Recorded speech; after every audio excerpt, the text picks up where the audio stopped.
নাহমাদুহু ওয়া নুসাল্লি আলা রাসূলিহি। সবে কদর সম্পর্কে কোরআন কারীমে এসেছেন বিসমিল্লাহির রহমানির রহিম সূরা কদর, ইন্না আনজালনাহু ফি লাইলাতিল কদর, আমি নিশ্চয় কোরআনুল কারীম সবে কদর রাত্রিতে নাযিল করেছি।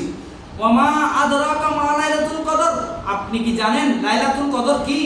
লাইলাতুল কদরি, লাইলাতুল কদর হলো খায়রুম মিন আলফি শাহর, 1000 রাত ইবাদতের চেয়েও, 1000 রাতের চেয়েও ওই রাত অনেক উত্তম। ওই রাতের ইবাদত আল্লাহ বেশি পছন্দ করেন। ওই রাতকে এক পাল্লায় দিলে 1000 রাতের ইবাদত এক পাল্লায় দিলে তাও সমান হবে না। আল্লাহ আমাদেরকে বুঝার তৌফিক দান করুক। আদরাকা মা লাইলাতুল কদর খায়রুম মিন আলফি শাহর, আলফে বলা যায়, আলফা মানে 1000, শাহর মানে মাস। তানাজ্জালুল মালাইকাতু ওয়ার রূহ, ওইখানে ফেরেশতা জিবরাইল আলাইহিস সালাম ওই রাতে শেষ রাত্রিতে শেষ আসমানে এসে যান।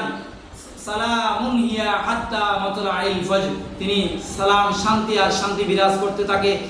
এভাবে করে উনি দোয়া করেন এবং আল্লাহর কাছে উনি বলতে থাকেন, ফেরেশতার মাধ্যমে আল্লাহ মানুষকে বলতে থাকেন, হে আমার বান্দারা তোমার কার কি লাগবে বলো। শেষ